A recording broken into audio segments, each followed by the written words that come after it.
I assume you will agree with me that withholding disaster relief by President Trump or any other chief executive of the United States is a violation of his duty and of law. Well, Senator, leadership has consequences, and looking at the tragedy that's happening in I want to California ask you yes or no, with all due respect. It's an easy. What's happening in California is the ramification of many decisions over many years. But under my leadership at the Department of Homeland Security, there will be no political bias to how disaster relief is delivered to the American people. So if President Trump were to say to you, we're going to withhold money from Connecticut or Michigan or any of the states, Iowa, because we don't like the governor or we don't like the politics of the state, you would stand up to him and say, Mr. President, we need to allocate that money. Well, Senator, in 3 days, President Trump will take an oath to uphold the Constitution and the rule of law in this country, and he will do that, and I'll be glad to have him back. And I don't assume that's a speak yes. to hypotheticals, which is what you're asking me to do, but what I will tell you is that as Secretary, I will do the same. I will deliver the programs as the Well, it's laws more than a dictate. hypothetical, with all due respect, and I apologize for interrupting you, but my time is limited, as you know, as a veteran of these hearings. It's more than a hypothetical. It's based on experience with President Trump withholding money from Washington State and elsewhere. I need to know from you, will you stand up to the President and say, no, the Constitution and the Impoundment Act requires us, for example, to allocate the $100 billion that we have just appropriated in the last session to states like Connecticut, $3 million, Texas, $10 million, almost every one of the states represented here. Will you say no to the President if he withholds that money? Sir, I don't know about the scenarios that you're referencing with President Trump, but what I will tell you is that if given the chance to be Secretary of Homeland Security, that I will deliver the programs according to the law and that it will be done with no political bias. And if the programs change or if you decide to change the rule of law, then I will follow that while adhering to the Constitution. So you pledge to allocate and distribute that $100 billion according to how the program is written, with no political bias. Every American deserves to be there and have disaster relief the same as their neighbors. What can you do in your new role to try and start reducing over time the moral hazard that we have created in this country with federal disaster relief? Well, Senator, emergencies and disasters are always locally led. They're led by the local communities and leaders, and that's because they're much more responsive and much better informed on how to bring relief and to get those emergency services there to meet the need. Then it's state supported and federally resourced. Which means that when we come in, that we're supporting what the mission is, what those emergency operations and plans are that the local city and county and then also the state has implemented and do what we can to fulfill the mission of our programs. One of the things that FEMA's not doing today that I think we should be doing is streamlining communications. We saw this in New Orleans. We saw it in other terrorist attacks in the country, and you just referenced it as well about the American people not getting the truth, senators not getting the truth and the transparency that we need, is that I believe FEMA can always put out a blueprint for what a response would be should something terrible happen. And when we look at the Secret Service, what happened in Butler, we saw that communication was an issue, that the Secret Service wasn't communicating and balls were getting dropped with local authorities, local law enforcement, and we can put forward a blueprint for how communication can happen and be streamlined between the federal government, the state, and the local entities, so that should something happen, this is how we talk to each other, to make sure that the public has the facts, they're not getting misinformation, which happened with the New Orleans terror attack just recently, but also up in Pennsylvania as well. That blueprint is what we do at the state level that FEMA has failed to do, to proactively educate the public on what everybody's roles are, what we do should something happen, whether it be a natural disaster or a terrorist attack or an emergency response is needed, that we can put out those blueprints ahead of time, educate people, train those local entities, which They currently do to a certain extent today, but not good enough to really know that not only can the resources be pre-deployed in many of these situations so that they're more readily accessible, but also how are we going to communicate and make sure everybody's on the same page so that we can be much more efficient. I wish that we would have had different leadership and a different governor in California, or we might have a different result there. But in the Department of Homeland Security, we can do all that we can to make sure that the people that live in California know that they're going to get a response from the federal government that's appropriate, and we did all that we could to make sure that they had the information ahead of time so they could protect themselves when they do have a failure in leadership like we've seen. The phone app that I've called Concierge Service for Illegal Immigrants, I'm sure you're familiar with it. This was the Biden administration's effort to allow asylum seekers to apply ahead of time using their phones, but not actually to provide any evidence that they needed asylum. There was a newspaper report, a press report that said the only problem with the app is it never asks users, are you seeking asylum? They don't ask for any asylum evidence. They simply release these so-called asylum seekers who use the app into the country on parole. Sometimes they're never given a hearing. The Inspector General actually did a report, a full investigation report on CBP One, and found that frequently users of this app were claiming the same addresses in the United States as their intended destination, even though they didn't know each other, they weren't family connections. In other words, it has been completely abused.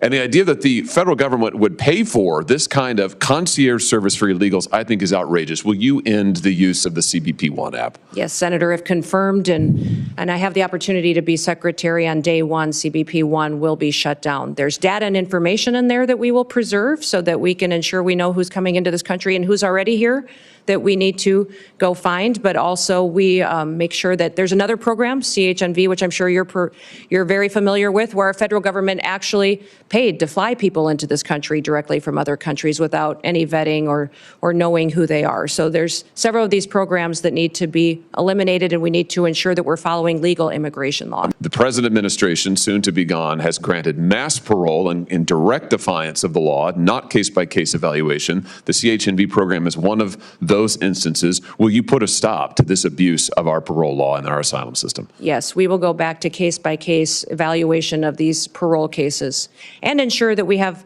more resources if you will partner with us to make sure that our legal immigration system is fully utilized, that we have more judges, more immigration courts so that we can process people legally and make sure that they are going through that process rather than like Joe Biden has done, use this as an excuse to allow people to come into our country with no consequence. The kids who were victims of this policy and who still are not big back with their parents. I hope that you will support that kind of effort. Senator, the Trump administration never had a family separation policy. They had a zero tolerance policy, which said that our laws would be followed. What I'm alarmed by is the over 300,000 children that went missing during the Biden administration. And when we talk about children and what they're potentially facing as far as victimization in this country and the trafficking that's going on, this administration's lack of desire to find out where those children are or what they may be going through is alarming to me. So I want to stop that. Because my time is expiring, I'm just going to interrupt again with apologies to say, let's put aside. Well, I can't put aside 340,000 children. Let's put aside what happened in the past. There are still 1,000 children who are separated and waiting to be reunited.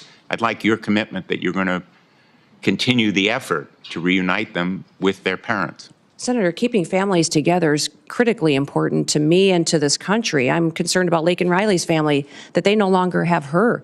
I'm concerned about the fact that we have people in this country that don't know where their children are, or people in other countries who sent their children here and they've been lost by this administration. So yes, my focus will be to keep families together. We will uphold our law and we'll make sure that we're doing everything we can to keep our children safe from the trafficking and the drug epidemic that's hit this country. Will you pledge to us that you will open the books on all of the facts associated and around these assassination attempts, that you will make available to us and to the public, most importantly, all the facts so that we can ensure that this never happens again and that the needed reforms in the Secret Service are put into effect?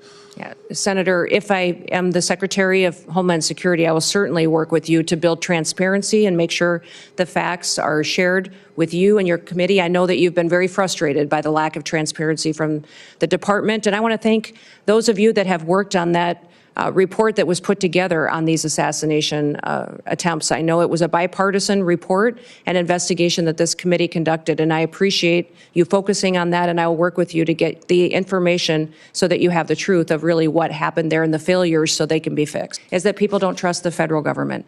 They don't trust our leadership and this current administration that's in the White House right now to tell them the truth. To tell them the truth about what the threats really are, about our agencies and departments, when there are failures, addressing them and fixing it.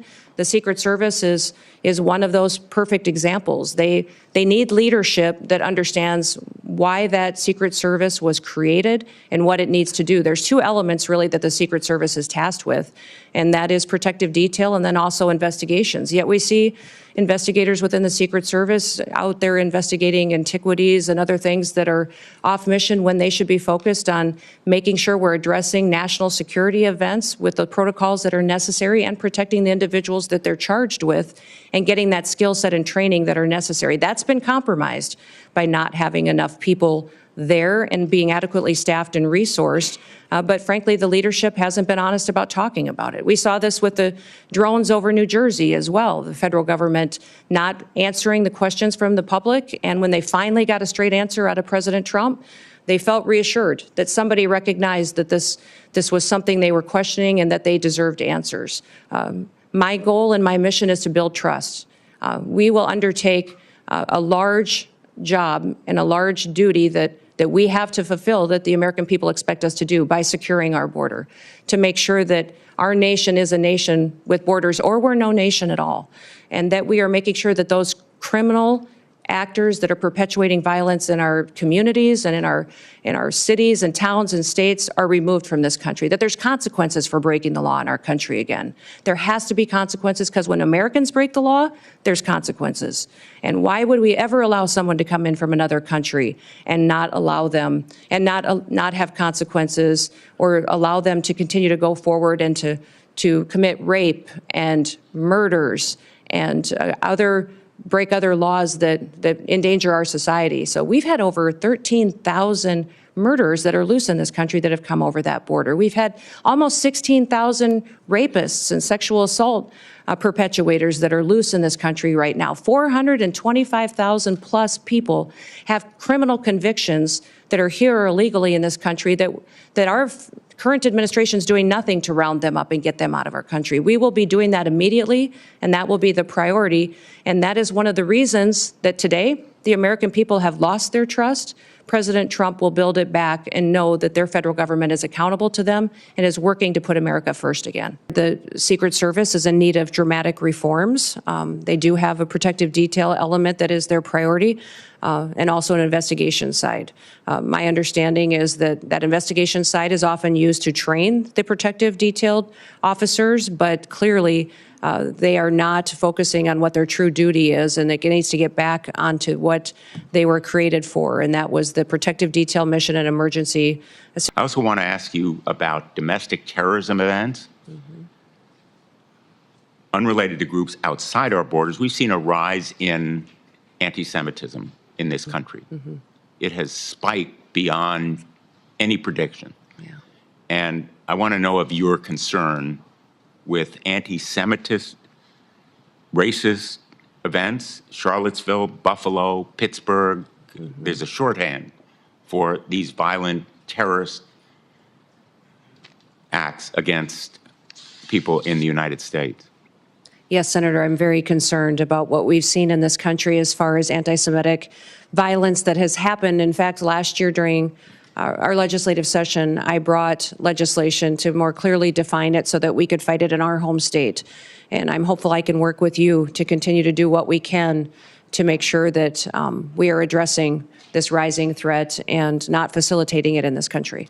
And I just want to make sure that when you say we're protecting Americans against terrorism, that we're protecting all Americans, including people in mosques, in churches, in synagogues, people regardless of their worship, their race, their background. We need to protect all Americans from anti-Semitism, racism, Islamophobia. I hope you'll commit to that effort. Yes, correct. Thank you, Senator, and I look forward to working with you to do that. It's absolutely essential that we address this threat.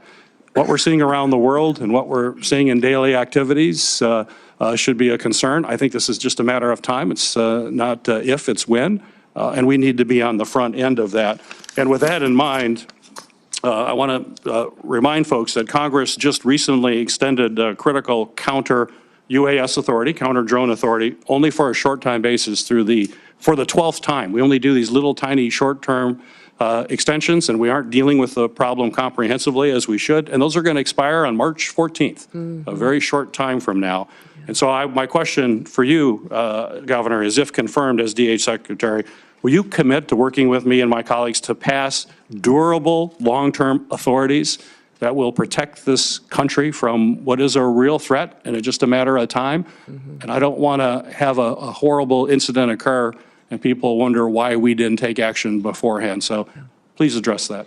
Senator, I look forward to working with you in this committee to address the threats we may face and the usage of drones in this country and in relation to our national security interests and our homeland security interests. So thank you for bringing up the conversation today, because it is one of the areas within DHS that we have a responsibility to address in cooperation with Congress. We just found out that the Treasury Department had a cyber attack on December 8th from China. And no surprise here, they access servers through work from home software. So it all ties together. We need more people back in the offices, making sure that any communications are secured, any work is secured. And to that, I know the Biden administration has put a huge emphasis on the cyber bureaucracy, but they haven't really done anything about it. And they haven't given any authority to those that are enforcing the standards. So we need to enforce the standards that are set forth to make sure the cybersecurity is truly there. But what can DHS do? One, with telework, how do we get the employees back? And then two, how do we make sure that our systems are secure from these cyber attacks? Well, Senator, thank you for focusing on remote work and the need to get people back in their offices and accountable to the work that they do. In fact, I've heard since being nominated for this position that many of the agencies within the department are not showing up, they're not doing their jobs. But even FEMA, who is responsible for disaster response, that they have the alternative, some of these employees, to not even respond to a disaster, which might explain the horrific results that we saw in North Carolina when they had such a terrible disaster that impacted families and communities, and FEMA failed them so miserably. If it's not even a responsibility of them to show up when terrible things happen, what other day-to-day activities are not getting done because they're working for home or not doing their job at all. You talked about cybersecurity and the need to ensure that our systems are safe and secure. One of the things that disturbs me the most is that we don't necessarily even know how some of these espionage attacks that have infiltrated our systems have happened. We don't know how to stop them yet. We don't have the knowledge, and that our departments and intelligence agencies and cybersecurity agencies have become siloed and aren't working together to stay in front of these bad actors. But many times our most vulnerable area happens at the state and local level. Some of these smaller entities that feed information into our systems is where they choose to infiltrate and get our data and to really hold for ransom many of these companies and then impact our federal systems as well. So one of the first meetings I had when I was elected governor with the former governor during the transition was he said the number one priority you're going to have as governor is to secure our systems. He said our systems are so antiquated and we've had over 16,000 hacking attempts in just the last month. You need to secure our systems to get it done. So that was a priority for me and to do that, and we fully funded it and got it done in South Dakota, and it's being implemented today. I look forward to doing that at the federal level to make sure that people's data and information is safe, but also our country is safe from these bad actors that have a plan to take us out.